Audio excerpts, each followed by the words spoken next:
안녕하십니까, 노선호입니다. 8월 21일 일요일입니다.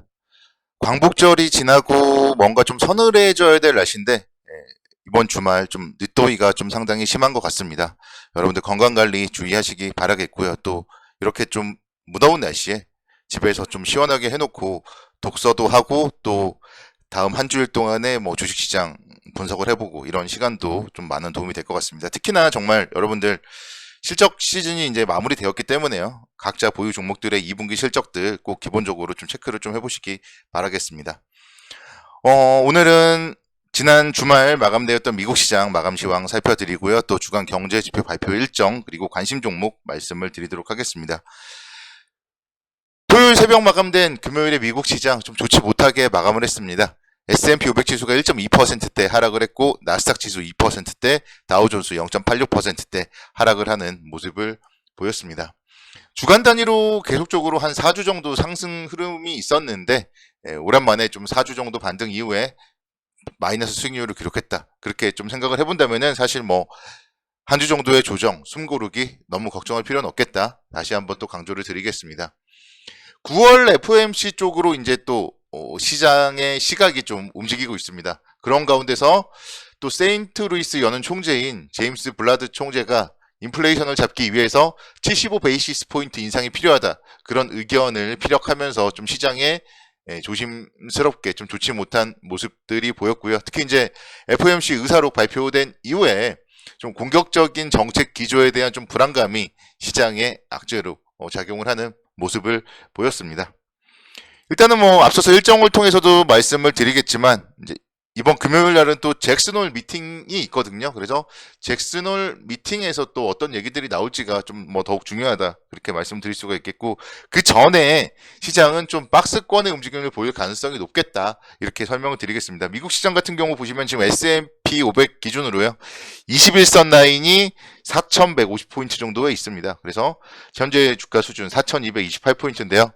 한 4,150포인트 정도 저점으로 해서 고점 라인은 뭐 한 4,400 정도. 그래서 좀 미국 시장 이번 주 한 주일 동안은 일단은 좀 박스권 내에서 좀 움직일 가능성이 높다. 이렇게 말씀을 드릴 수 있겠고 그런 부분들은 이제 국내 주식 시장에도 마찬가지라고 생각이 듭니다.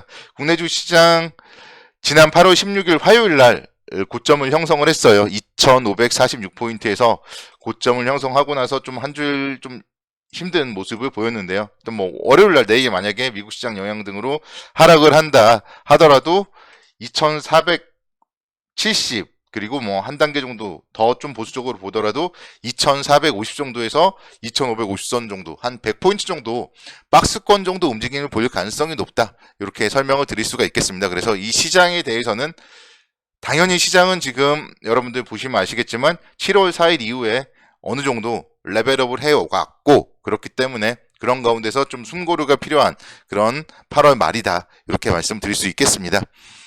내일은 8월 1일부터 20일까지 수출입 지표 발표가 있습니다. 오늘이 21일인데 일요일이기 때문에 이제 하루 늦게 20일 월요일 날 발표가 있어요. 그래서 수출입도 지표와 관련하여서 한번 좀 살펴보시면은 전반적으로 대한민국 주식시장 그리고 각자 보유 종목들 끌고 나가도 될 건지 아니면 좀 매도를 해야 될지 아마도 좀 윤곽이 드러나지 않을까 생각이 되고 수출이나 뭐 수입 뭐 크게 문제가 없이 계속적으로 좀 잘 되고 있다면은 시장에 대해서는 좀 역시 너무 걱정할 필요 없겠다. 이렇게 말씀을 드릴 수가 있겠습니다.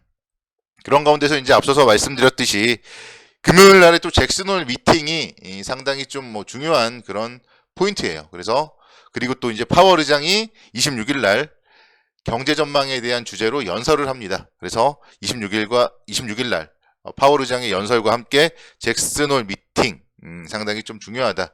이렇게 볼 수 있겠고 근데 지난주에 근데 이미 또 다수의 연준 위원들이 앞서서 언급드렸듯이 큰 폭의 금리 인상을 지속해야 된다라던가 이런 메시지들을 많이 전달을 해놓은 상태입니다. 그렇기 때문에 어느 정도 뭐 긴축에 대한 금리 인상에 대한 부분은 또 시장에 반영이 되는 부분이고 그래서 빠진다면은 결국은 뭐 우리가 모두 다 알고 있는 그런 예그들로 빠지는 거기 때문에 조정 시에는 매수 관점으로 긍정적 관점으로 접근이 가능하겠다. 이렇게 말씀을 드릴 수가 있겠습니다. 그리고 이제 9월 회의까지 또 한 달 정도 기간이 남아있기 때문에요. 사실 파월 의장 같은 경우는 금리 인상 폭에 대해서 발언을 하지 않을 수도 있습니다. 일부러. 뭐 그렇기 때문에 뭐 파월 의장의 발언이 얼마나 긴축을 얘기하는지에 따라서 시장이 출렁거릴 걸로 보이는데, 파월 의장이 또 발언을 하지 않을 경우에는 뭐 시장에 뭔가 이슈 자체가 또 없다면은 역시 마찬가지로 박스권에 대한 움직임을 지속할 수밖에 없기 때문에 너무 걱정할 필요는 없겠다. 그렇게 설명을 드리도록 하겠습니다. 좀 그런 가운데서 그래서 좀 제가 이제 좀 이번 주에는 좀 생각을 해봤어요. 지금의 과연 투자는 그럼 어떻게 해야 될 것인가, 이런 부분들에 대해서 좀 생각을 해봤을 때 결국은 이제 2분기 실적 시즌은 좀 마무리되었고, 그렇기 때문에 그런 실적에 대한 좀 이슈들이 어느 정도 좀 마무리가 되는 좀 시장 역시 좀 숨고르기 과정이 좀 이어질 가능성이 높다. 이렇게 말씀을 드릴 수가 있겠고, 이렇게 이제 숨을 거르는 가운데서 그럼 우리는 어떤 업종, 어떤 종목에 대해서 좀 투자를 해야 될까? 여기에 대해서 좀 생각을 해본다면은 이럴 때는 좀 소외된 기업들을 좀 투자를 하는 게 어떤가, 좀 그런 생각을 해봤습니다.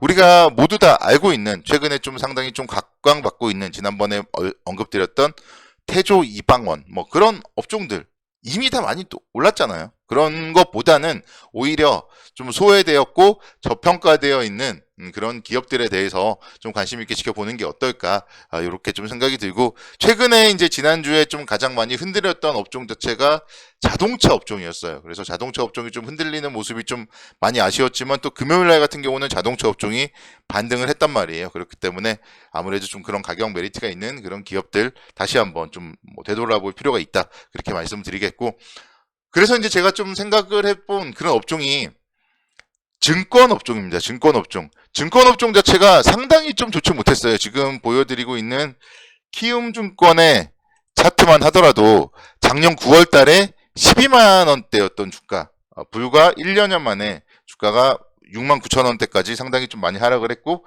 거기서 이제 또 역시 마찬가지로 반등을 해서 지금은 뭐 8만 9천 원 정도에 와 있습니다.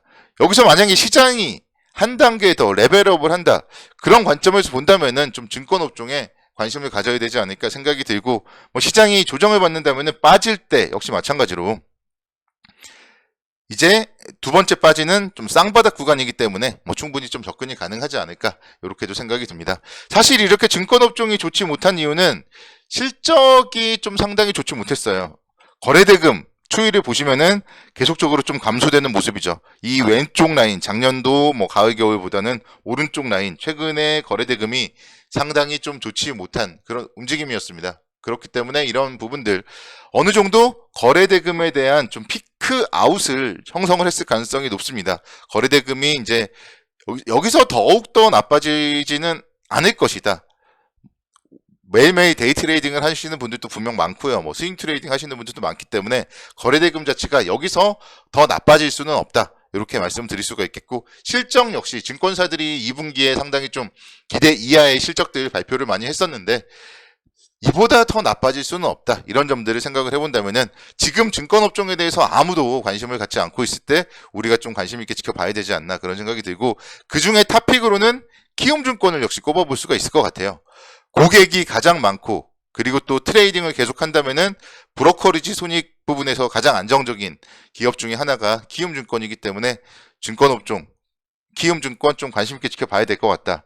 좀 조정을 보인다면은 적어도 제가 봤을 때 손절가로 8만 원을 제가 써놨는데 8만 원을 이탈할 정도로 뭐 그렇게 시장이 급격하게 나빠질 가능성은 많지 않다, 이런 생각이 들고, 조정 보일 때 좀 잘 모아간다면은 충분히 역시 마찬가지로 10만 원대 이상 회복할 수 있는 기업이다, 이렇게 말씀을 드릴 수가 있겠습니다. 그래서 증권업종 키움증권 이런 기업들 잘 보시고요. 두 번째로는 짧게 세아제강에 대해서 한번 좀 말씀을 드리고 싶습니다. 뭐 요즘에 철강주들 사실 뭐 정말 많은데요. 저평가된 철강주 중에서 좀 가장 대표적인 기업 중에 하나가 세아제강이라는 기업이에요. 이 기업 같은 경우 주당 순이익이 예상치가 6만 원대가 나오고요. 자산 가치가 30만 원대가 나옵니다. 그에 비했을 때 주가는 여전히 16만 원대이기 때문에 충분히 매력적이라고 볼 수 있겠고, 20만 원대에서 한번 좀 끼를 보여줬어요. 그래서 20만 원 정도까지만 뭐 상승을 한다고 하더라도 충분히 매력적이기 때문에 지금 자리 그림 보시더라도 아시겠지만 21선 라인 좀 상당히 좀 견고한 매수를 해도 무방한 그런 자리다. 이렇게 말씀드릴 수 있겠습니다. 그래서 이렇게 좀 저평가되어 있고 차트상으로도 투자의 가치가 있는 그런 기업들 관심 있게 지켜보자. 이렇게 설명드리겠습니다. 내일부터 시작되는 한 주도 성공 투자를 기원하도록 하겠습니다. 감사합니다.